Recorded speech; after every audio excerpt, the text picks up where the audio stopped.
Hello, friends. Welcome back. You're watching Chris I Go 2, and today I have a embarrassing confession to make, and it may be a funny story. I'm not 100% sure yet.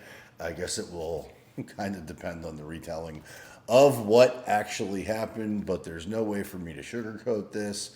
I shit myself today, and not only did I shit myself once today, I did it twice. So I did a double deuce today as I was driving back from the airport from my trip to Panama, the great country of Panama, Panama City, Costa del Este, Casa Bonita, the Western Resort. We stayed in lots of nice places and got the opportunity to spend some time with family. But I've talked about that a little bit already. I've talked about some of the feelings of inadequacy that I felt while I was there.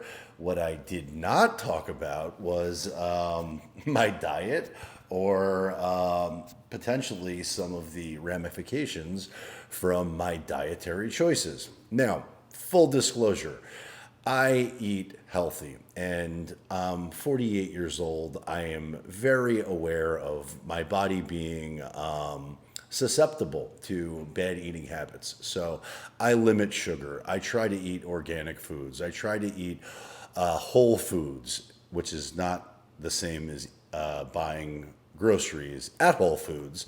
I try to avoid that because I prefer not to pay my whole paycheck. But I'm very conscious and very deliberate. I try to live a healthy lifestyle. I try to limit my shitty eating choices. And I use that word specifically here, but I'm going to tell you what happened, and you can tell me whether you think it's funny or not. But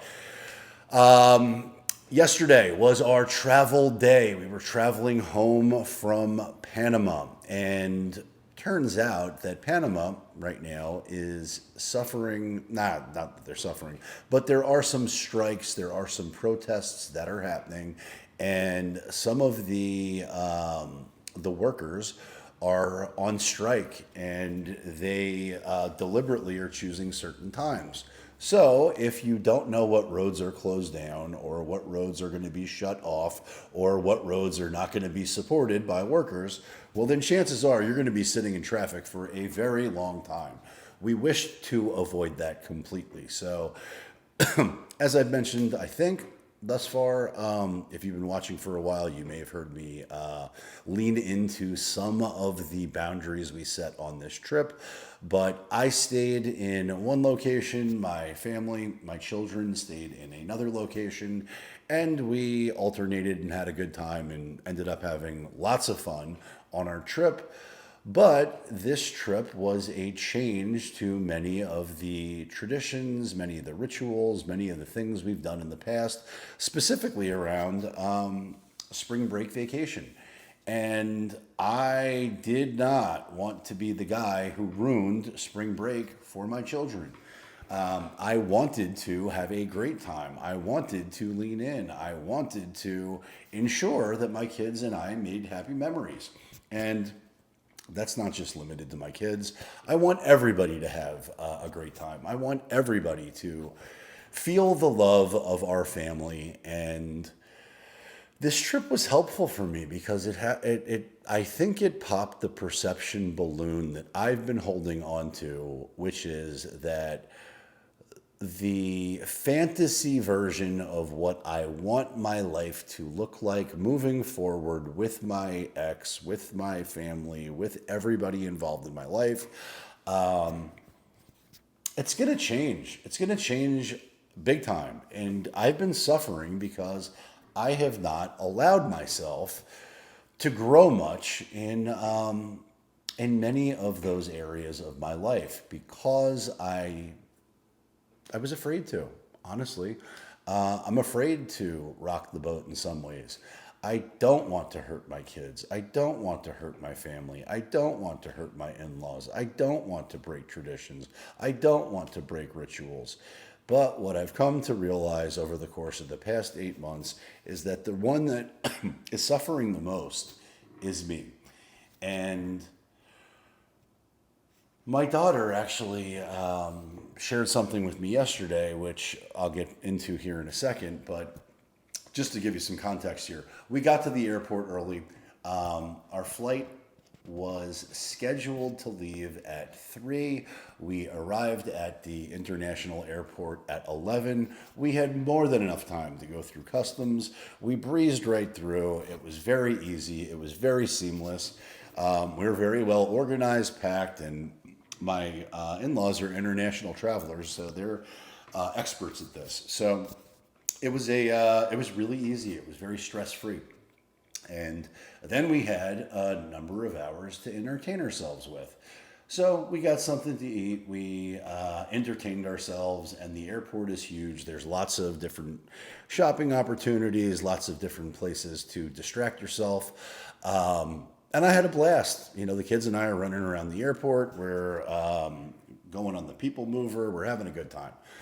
However, we started to get notifications from the incoming flight that our flight was going to be delayed.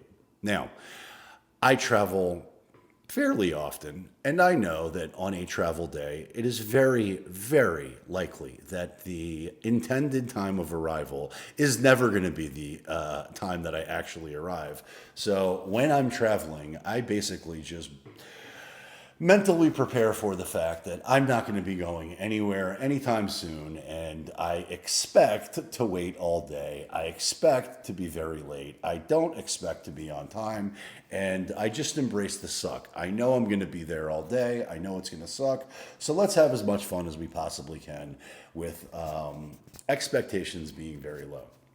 But that's my mindset. That doesn't mean it's everybody else's mindset. And my kids are young, so or soon to be 9 and 11-year-olds, that can go in one ear out the other really quickly.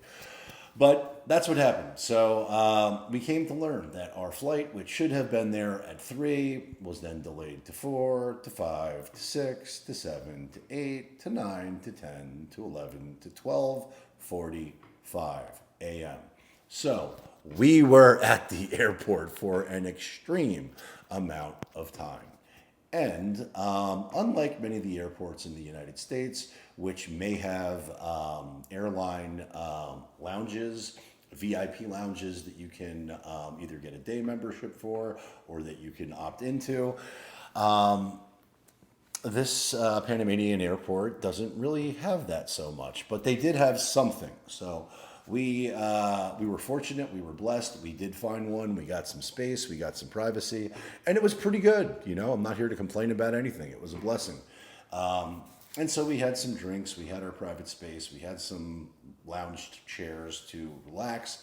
But you know, being at the airport for 9, 10, 11 hours is no bueno for anybody ever, especially when you got young kids. But I only share that background because it leads to a really shitty circumstance. But anyhow, we get there. We're doing what we can to entertain the kids, entertain each other. And I have embraced the suck. I know we're going to be there forever. And when we finally got on the plane at right around 12:45, I knew we would not arrive in Miami probably until about 4:30 in the morning, which happens to coincide when customs opens. So I knew we would probably not be in the car and on our way home until closer to 6 a.m. And it is what it is, right? So, and I hope this doesn't sound negative. This is just what it is when you're traveling internationally. But that's what happened, right? So the plane, we leave, the kids fall asleep. We get our, this may have been where things went wrong. We did order food on the plane, and I did eat the food that was offered on the plane. It was some sort of, they called it steak. I don't know that it was. It might have been donkey. It may have been goat. It may have been gorilla. It may, I have no idea what it is or what it was. But I was hungry, so I ate it. And that seemed fine.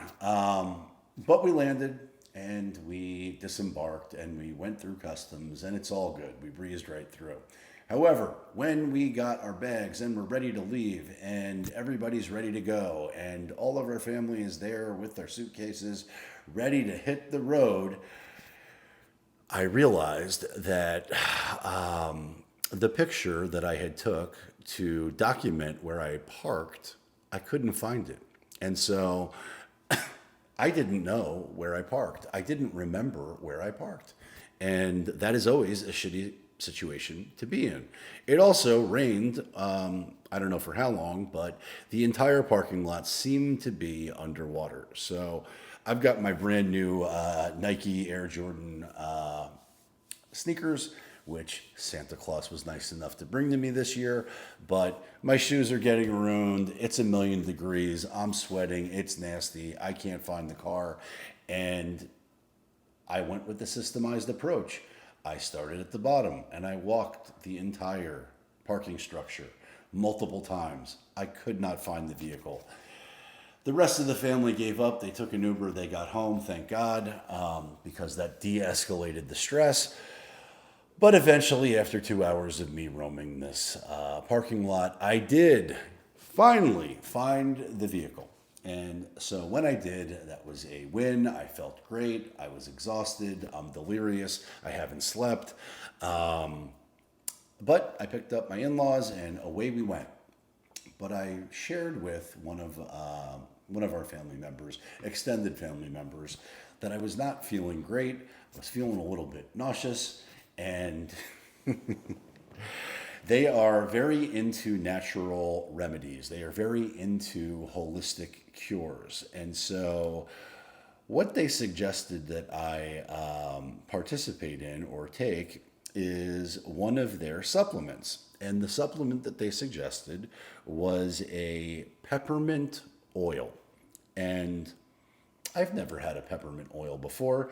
I certainly enjoy peppermint gum. I certainly enjoy menthol flavoring. I certainly enjoy when I can't feel my face because it's so numb from natural causes. But she offered a solution. She put a little bit of, she doused my hand with this liquid. I drank it or licked it, and immediately my face went numb. And then very quickly, it felt as if both the fat boy and what is it, Fat Man and Little Boy, the two bombs that were dropped on Hiroshima and Nagasaki, it felt as though they descended into my digestive system and detonated in a way that I could not possibly have ever imagined. And it was very clear to me instantly that I was going to shit myself. And yet, we're driving down 95, it's rush hour traffic, and there is no opportune spot for me to pull over and go to the bathroom. But I came to learn that ingested peppermint oil may cause gastrointestinal upset, CNS depression, and liver damage. Well, I did not know that going in. It also goes on to say that place 2 drops on the tongue and rub another drop of oil under the nose to help improve concentration and alertness. Well, I didn't do that, but I did. I did lick the toad of this oil solution. And within about 3 seconds, it became very clear to me that I would not make the exit. I would not make it to a bathroom. I would not make it anywhere. And I was about to shit my pants. And so I pulled off to the side of the road. I did what anyone else would do, I suspect. And I veered off. I turned on my emergency brake lights. I avoided getting hit by a car because nobody's paying attention on the road. But I ran, not walked, not sauntered. I sprinted over to the side of the road where there was a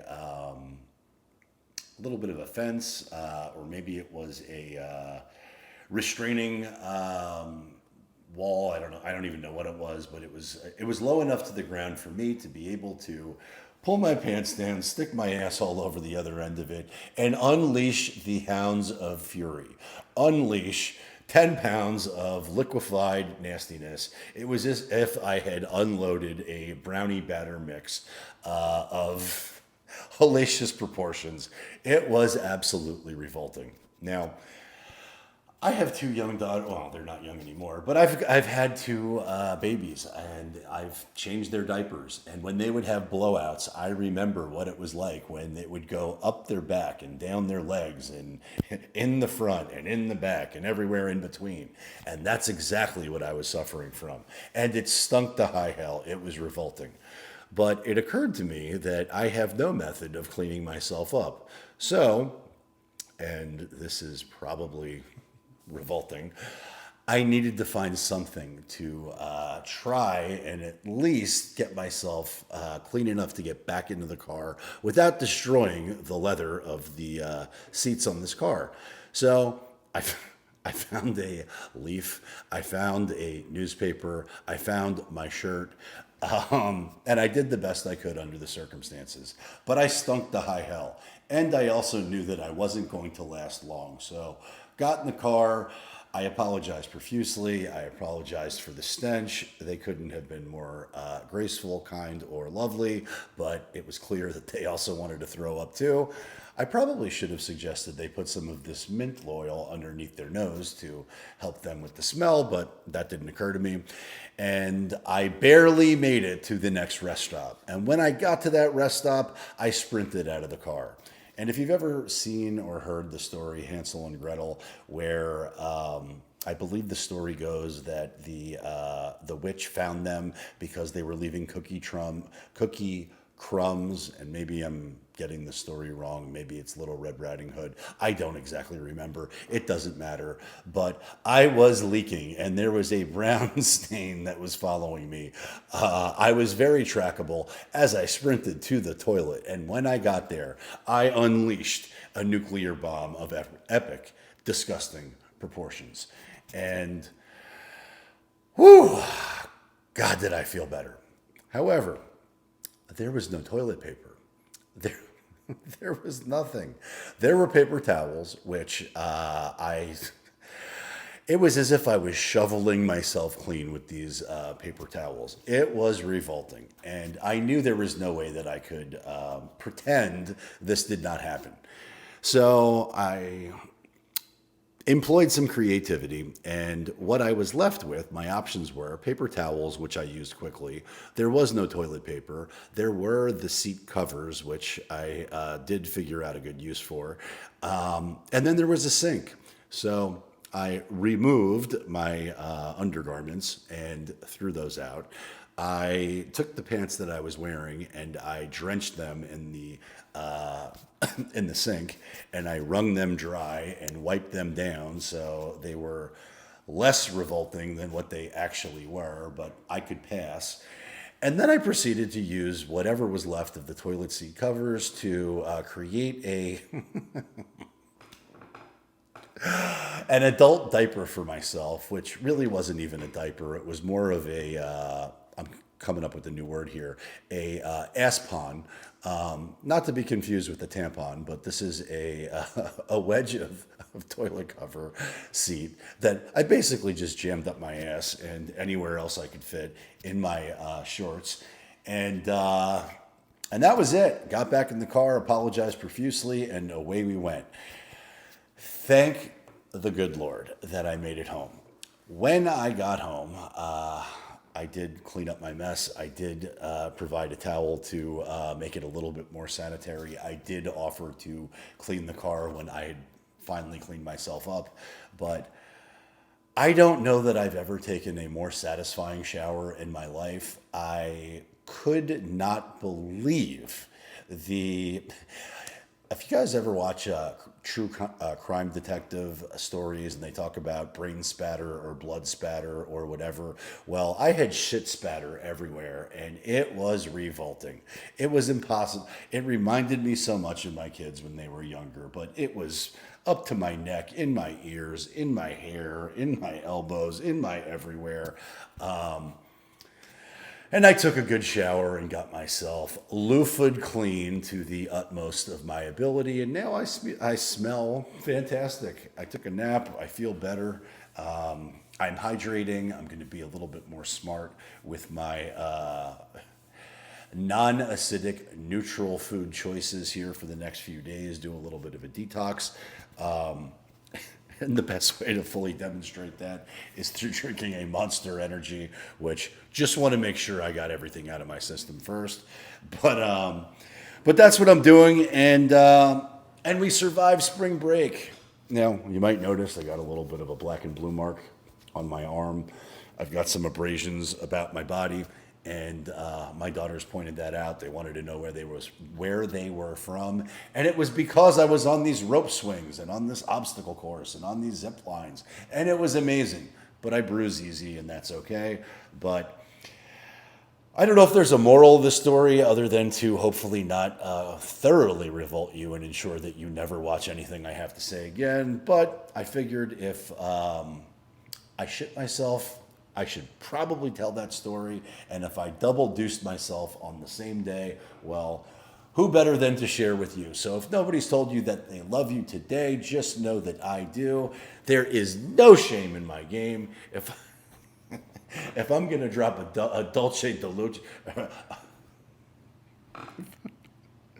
if I'm going to drop a chocolate thunder from down under on myself, a dulce de leche on myself, well, chances are I'm going to share it with you.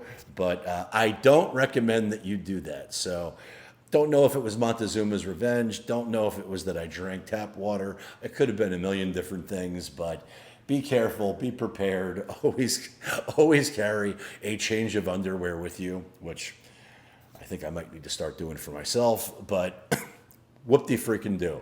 Sometimes you get the bull. No, it's the same.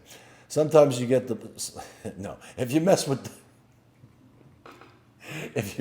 the shitty bull, you get the shitty horns, and I don't want anybody to do that. So, win the day, win the week, win your year, win your life, and just know that if you accidentally shit the bed, it's okay. Tomorrow's going to be a hell of a lot better, and use a loofah.